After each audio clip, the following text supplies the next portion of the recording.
17 जनवरी। नए अहदनामा में से आज की तिलावत मुक़द्दस मत्ती की इंजील उसका 12वां बाब 46वीं आयत से लेकर 13वें बाब की 17वीं आयत तक। जब वो भीड़ से ये कह रहा था, उसकी माँ और भाई बाहर खड़े थे और उससे बात करना चाहते थे। किसी ने उससे कहा, देख, तेरी माँ और तेरे भाई बाहर खड़े हैं और तुझसे बात करना चाहते हैं। उसने खबर देने वाले को जवाब में कहा, कौन है मेरी माँ और कौन है मेरे भाई?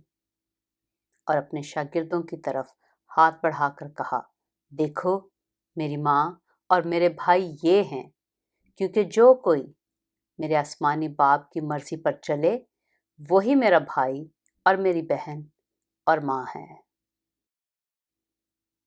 मत्ती की अंजील उसका 13वां बाब।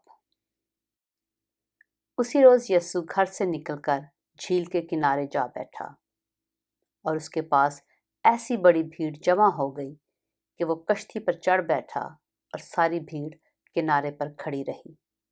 और उसने उनसे बहुत सी बातें तमसीलों में कहीं कि देखो, एक बोने वाला बीज बोने निकला और बोते वक्त कुछ दाने राह के किनारे गिरे और परिंदों ने आकर उन्हें चुग लिया।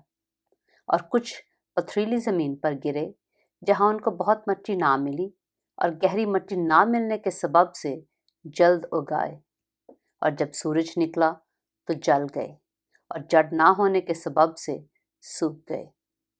और कुछ झाड़ियों में गिरे और झाड़ियों ने बढ़कर उनको दबा लिया। और कुछ अच्छी ज़मीन में गिरे और फल लाए, कुछ 100 गुना, कुछ 60 गुना, कुछ 30 गुना। जिसके कान हो वो सुन ले। शागिर्दों ने पास आकर उससे कहा, तू इनसे तमसीलों में क्यों बातें करता है? उसने जवाब में उनसे कहा, इसलिए कि तुमको आसमान की बादशाही के भेदों की समझ दी गई है, मगर उनको नहीं दी गई। क्योंकि जिसके पास है उसे दिया जाएगा और उसके पास ज़्यादा हो जाएगा, और जिसके पास नहीं है उससे वो भी ले लिया जाएगा जो उसके पास है। मैं उनसे तमसीलों में इसलिए बातें करता हूँ कि वो देखते हुए नहीं देखते और सुनते हुए नहीं सुनते और नहीं समझते। और उनके हक में यशायाह की ये पेशनगोई पूरी होती है कि तुम कानों से सुनोगे पर हरगिज़ ना समझोगे, और आंखों से देखोगे पर हरगिज़ मालूम ना करोगे। क्योंकि इस उम्मत के दिल पर चर्बी छा गई है और वो कानों से ऊंचा सुनते हैं और उन्होंने अपनी आंखें बंद कर ली हैं, ता ऐसा ना हो कि आंखों से मालूम करें और कानों से सुनें और दिल से समझें और रजू लाएं और मैं उनको शिफा बख्शूं।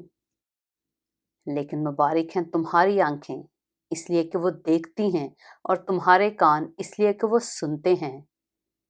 क्योंकि मैं तुमसे सच कहता हूँ कि बहुत से नबियों और रास्तबाजों को आरजू थी कि जो कुछ तुम देखते हो देखें मगर ना देखा, और जो बातें तुम सुनते हो सुने मगर ना सुनी। पाक कलाम के पढ़े और सुने जाने पर खुदावंद की बरकत हो।